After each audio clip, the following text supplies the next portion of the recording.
um grupinho de pessoas que às vezes querem desistir. Eu falei que as pessoas, e eu sei que você que está me ouvindo ou está me vendo, porque nós também saímos no Spotify, né? Então alguns vão só ouvir realmente o nosso podcast. Às vezes diz, é fácil falar, porque você não sabe da minha dificuldade. Eu não aguento mais, eu vou desistir. Que conselho, professor, o senhor que trabalha com esse grupo de alunos e com pessoas que a sua disciplina é uma disciplina que exige, dentro, né, das características média dos brasileiros, um pouco mais de cuidado, né, de mais de alinhamento. Que conselho, sinceramente, você poderia dar para que essa pessoa não desista, nem dos estudos e muito menos da matemática, que vai fazer e faz diferença em qualquer concurso público, em qualquer concurso privado, em qualquer espaço da sua vida pessoal e profissional. Como é que você diria? Qual é o seu conselho para essas pessoas? Primeiro que desistir não é opção. Opa, isso mesmo, não é opção. Opa, já Não é tiramos uma opção. opção. Opa, já tiramos uma opção. Tira isso da sua seu campo de visão, né, do seu campo de pensamento. Eu acredito muito nesse aspecto de que você precisa ter resiliência, né? E eu costumo falar muito para os meus alunos da faculdade, meus alunos do ensino fundamental também, os participantes do nosso trabalho, que por mais que seja difícil, você tem que pensar que o que Bernardinho fala, né? A tua vontade de se preparar tem que ser maior do que a sua vontade de vencer. Então você tem que focar na sua conquista diária. E aí eu posso dar um outro exemplo muito interessante que pode atravessar até alguns outros assuntos, que é o exemplo de um aplicativo. Eu posso falar o nome? Pode, pode. Não, se eu não puder, eu Não, falo. não tem problema não, pode Não, falar. vamos lá. Tem um aplicativo que as pessoas usam, né, para estudar idiomas. Um exemplo. Não preciso falar o nome dele, que é muito conhecido, né? E eu estou fazendo com meu filho um outro idioma, né, justamente para poder incentivá-lo, para poder, olha, estou na tua equipe, vamos lá, vamos junto, a tua dificuldade é a minha dificuldade. O barato desse aplicativo é o aspecto de que ele te motiva a persistir todos os dias. Todos os dias ele fala, pô, manda um aviso lá, cara, já estudou hoje? Faz a tua lição de hoje, dá uma olhada nessas palavras novas aqui que eu estou trazendo para você, e aí você faz a lição e tal, e tem recompensa, tem ganho, tem a informação que o teu cérebro manda é de satisfação. Caramba, eu completei a minha lição de hoje. Então, para você que está pensando em fazer um concurso, pensa que você está numa grande gamificação, num grande aplicativo, só que o que você vai enfrentar todos os dias é a sua vida. Como encaixar a sua preparação na sua rotina? Quais são os obstáculos que você vai ter que vencer, os inimigos que você vai ter que superar para você conquistar aquilo que você almeja? Porque muitas serão as ocasiões para você desistir, para você jogar a toalha, mas você precisa ali fazer a tua lição do dia. Se você conseguir vencer todos os dias, dentro de uma semana, você criou uma rotina. Dentro de um mês, você criou uma rotina. E a preparação, ela não pode ser para daqui a uma semana, para daqui a um mês. A preparação tem que ser a longo prazo.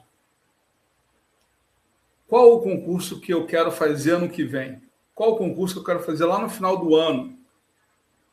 É sobre isso. Porque se você colocar isso na sua rotina diária, eu tenho certeza absoluta que você vai conseguir. Que você vai ter o êxito que você almeja para a sua vida. Mas para isso, você precisa vencer as armadilhas, os inimigos, os monstros daquele seu dia. Leandro, muitas vezes dentro da gente, né? Leandro, hoje eu não consegui estudar de jeito nenhum, estou com dor de cabeça e tal, tudo bem, pega amanhã. Amanhã você compensa, amanhã você pode estudar um pouquinho a mais para você compensar o fato de que você hoje não estudou.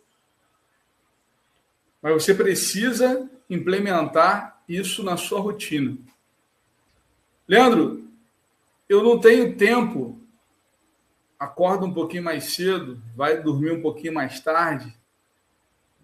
E aí o Bernardinho, né, como já citei várias vezes aqui, que eu gosto muito, ele fala sobre isso, que o talento você não gerencia. O fato de você ter nascido com essa aptidão para matemática ou não, isso você não... Ninguém fala assim, ó, eu quero mais, hein, dessa aptidão aí, Deus. Coloca aí para mim que eu quero, tal. Ninguém pode falar isso. Mas o quanto você vai colocar de esforço no processo, isso você controla. Verdade. Quantas vezes, e para eu passar no vestibular, eu dormia em cima dos cadernos. E nós somos do tempo dos cadernos, cadernos literalmente. 2 da manhã, 3 da manhã, ainda estava estudando. Isso para acordar às 5. Às vezes minha mãe ia lá, pô, vai dormir, cara. Eu não, eu tenho um objetivo. Foi um ano de muito sacrifício, mas eu fui um dos primeiros da minha família a ingressar numa universidade pública. Parabéns. E eu tenho muito orgulho da minha escolha, de ter feito esse caminho com a matemática e de poder, sobretudo, olhar para a minha história e não repetir os erros dos meus professores. Emocionante mesmo, Leandro. Há uma coisa chamada prazer que só a gente pode sentir quando a gente tem orgulho daquilo que a gente faz. E ninguém pode deixar você mais orgulhoso que você mesmo. Né? Quando você faz alguma coisa e você se sente satisfeito. Quando alguém vê você, te olha e diz, cara, você é o cara, né? Cara, você é o cara. Esse sentimento de orgulho, gente, você tem que ter de você. Todos vocês que estão aqui. Né? Fazer a diferença para você. Não é para os outros, não. Não se preocupe com os outros, não. Você tem que fazer diferença na sua vida e para você. E nós estamos aqui para ajudá-lo na sua carreira profissional. E, obviamente, ajudando na carreira profissional, você tem mais chances, né, de poder ter uma vida pessoal, né, mais adequada àquilo que você deseja. O professor Leandro fica aqui até bastante emocionado, eu acho isso muito bacana, professor. Esse espaço, essa história de vida que você tem. Né? E aí eu vou fazer uma pergunta que está dentro ainda das emoções. Né?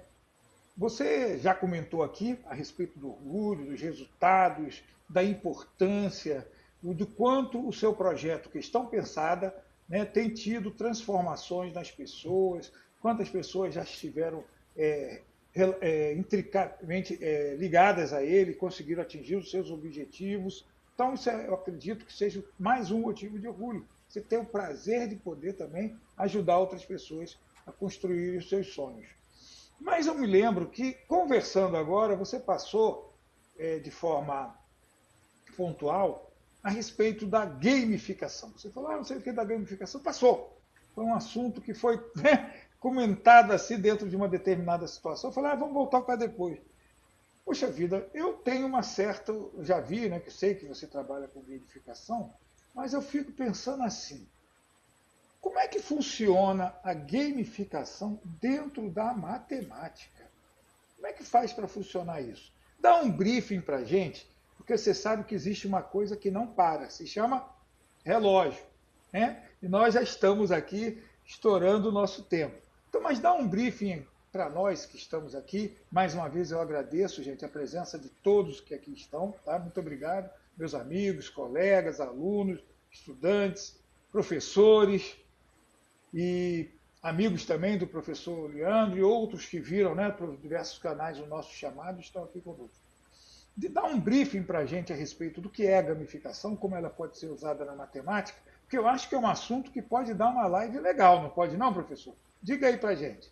É um assunto, é um papo que renderia mais um catatal de histórias, mais um monte de coisas aí, muita interação. Tenho certeza que esse tema, Josué, ele é muito especial. Eu olhei aqui para o relógio, né, para a data aqui no meu computador, para fazer uma conta de quanto tempo eu trabalho com gamificação. E eu comecei a trabalhar em 2016, que eu me deparei com o conceito de gamificação e, olhando para a data, tem uma década, vai completar uma década que eu estudo, que eu me interesso por esse tema e para poder as pessoas pensarem no que eu vou falar agora, devolveu o meu prazer em estar numa sala de aula. Porque antes, né, se você trabalha com um método tradicional, isso em diversos segmentos de ensino, você acaba tendo que fazer papéis, né, de senta aí, fulano, fica quieto, presta atenção, enfim, comandos que você não deveria fazer. Não deveria ser. E a gamificação resolve questões de indisciplina, a gamificação enganja os alunos, os estudantes, naquilo que você está propondo. Então, muda completamente a sala de aula do professor. Que legal! Então, se eu fosse resumir, a minha relação com a gamificação é exatamente aquilo que eu falei. Mudou a minha relação com a sala de aula. Devolveu o meu prazer em estar numa sala de aula. E eu tenho certeza que a nossa conversa aqui pode ajudar muitos professores aí pelo Brasil. Que legal, que bacana. Então, gente, olha só, já vamos deixar um gancho aqui para o nosso próximo podcast. Nós vamos falar sobre gamificação e a sua aplicação em matemática, né, na matemática, que é uma especialidade do professor Leandro. Há mais de uma década, 93, mais de uma década que já está aí, né, utilizando esse método, que tem dado resultados fora de séries, né?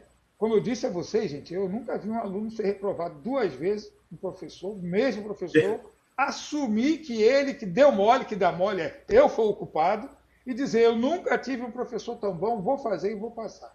É difícil, né? Nós que somos professores sabemos que isso beira o impossível, até porque o brasileiro tem o hábito de botar a culpa em qualquer um, né? Menos nele. A gente sabe que, infelizmente, a gente tem essa característica, né? Bom ou ruim, é uma característica brasileira. Mas o cara subiu, fui eu, professor é bom, vou fazer porque eu aprendo com ele e eu vou passar. E assim o fez. Isso não é, gente, uma coisa que, para mim, nesses pouco tempo que eu tive de magistério, né, que não, passou um pouquinho de 40 anos, Leandro, eu acho que eu nunca vi, não. Entendeu? Nesses 4 décadas aí, eu nunca vi isso, não. Mas tive o prazer de ver isso com o professor Leandro, né? Gente, eu vou deixar o professor Leandro se despedir para fechar. Então, eu vou me despedir primeiro hoje, eu vou inverter, vou deixar você se despedir da galera. Quero agradecer a presença de todos. Esse é o nosso primeiro bate-papo com o professor Leandro Nascimento. No nosso YouTube, Papo Transparente. Você também pode nos assistir pelo Spotify e no LinkedIn. Não perca, falamos sobre o que está acontecendo de atual e das possibilidades de emprego, de trabalho, de empreendedorismo, de startup, de estágio, tudo voltado para você.